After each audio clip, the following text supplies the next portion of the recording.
Hi guys, magluto tayo ng adobong kangkong. Yan, naggisa na ako ng sibuyas tsaka garlic. Ang pinasahod ko is yung leftover namin na ikado. Yan. Diba? Sahog pa lang, masarap na.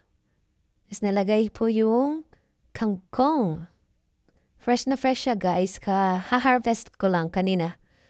Tapos nilagyan ko na siya ng toyo. Tapos paminta sa kasuka na rin. Tinakpan ko ni steam.